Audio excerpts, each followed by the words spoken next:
जी अस्सलाम वालेकुम, क्या हाल है? सब लोग खैरियत से हैं? किचन में मौजूद इस चीज़ का इस्तेमाल अगर हम अपने पौधों के लिए करते हैं तो पौधों के लिए बेहतरीन खाद के साथ साथ एंटी फंगल प्रॉपर्टीज़ रखने वाली ये चीज़ हमारे पौधों को नई ज़िंदगी दे सकती है। जैसा कि आजकल मौसम बरसात शुरू हो चुका है और पौधों की ग्रोथ में जो सबसे बड़ा मसला पैदा हो रहा है ओवर वाटरिंग का।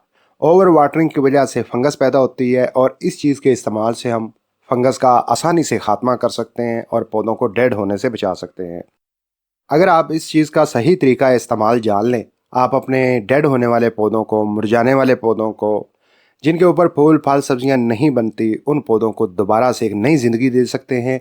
इस चीज़ को कैसे इस्तेमाल करना है और किन पौधों के लिए करना है और किस मौसम में इसका इस्तेमाल करना चाहिए, मुकम्मल इन्फॉर्मेशन इस वीडियो में आपसे शेयर करने वाला हूँ। तो आपने क्या करना है, वीडियो को आखिर तक वॉच करना है ताकि आप अपने पौधों को और अच्छे तरीके से ग्रो करके फूल फल सब्जियां अपने घर से ही हासिल कर सकें। तो चलिए वीडियो शुरू करते हैं। चैनल को अभी तक सब्सक्राइब नहीं किया, चैनल को सब्सक्राइब और वीडियो को लाइक कर लें। सबसे पहले बात करते हैं, मानसून में ऐसी तमाम खादें इस्तेमाल करनी चाहिए या ऐसी तमाम अद्वियात या स्प्रे इस्तेमाल करने चाहिए जो एंटी फंगल प्रॉपर्टीज़ रखते हों। मेरे हाथ में ये जो चीज़ देख रहे हैं ये एंटी फंगल प्रॉपर्टीज़ रखने वाली चीज़ है और जो खादों में सबसे बड़ा न्यूट्रिएंट समझा जाता है जिसे पोटाशियम बोलते हैं, पोटाश भी इसके अंदर खूब अच्छी खासी मिकदार में पाया जाता है।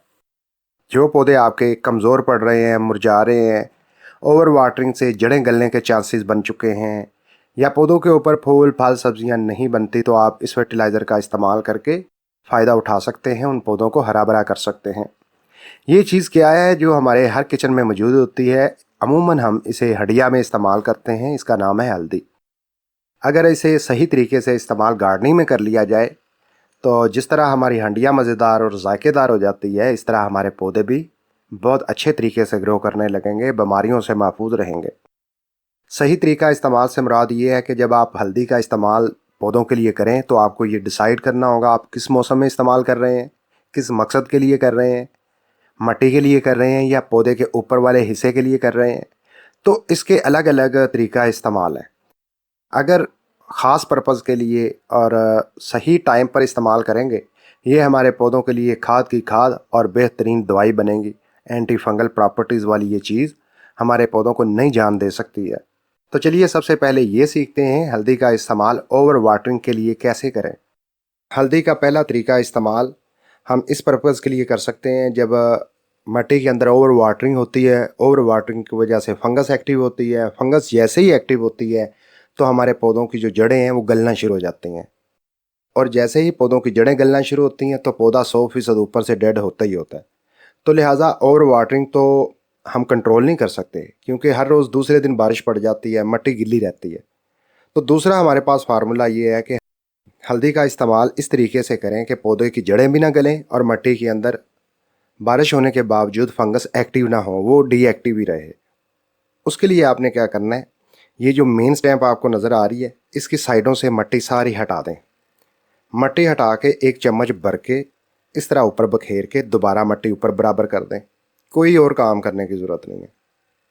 जैसे ही ये हल्दी वाला पाउडर मिट्टी के अंदर आहिस्ता आहिस्ता शामिल होगा, इसका असर शामिल होगा, मिट्टी के अंदर फंगस होगी वो डीएक्टिव होगी और ये जड़ों तक ये पाउडर जाएगा तो जड़ों के गलने के चांसेस भी बहुत कम हो जाएंगे। जो रूट रॉट की डिजीज़ है वो एक्टिव हो जाती है, वो भी एक्टिव नहीं होगी। सिंपल सा आपने ये काम करना है। जो पौधे मुतासर हो चुके हैं उनके साथ भी ऐसा कर सकते हैं और जो पौधे हेल्थी हैं उनके साथ भी ऐसा कर सकते हैं। तो अब सवाल पैदा होता है, मिट्टी से फंगस के खात्मे और जड़ को गलने से बचाने के लिए हल्दी का ये जो तरीका इस्तेमाल है किन किन पौधों के लिए करना चाहिए। तो सिंपल सी बात है, जितने भी आपके गार्डन में पौधे हैं आप सब के लिए इस्तेमाल कर सकते हैं।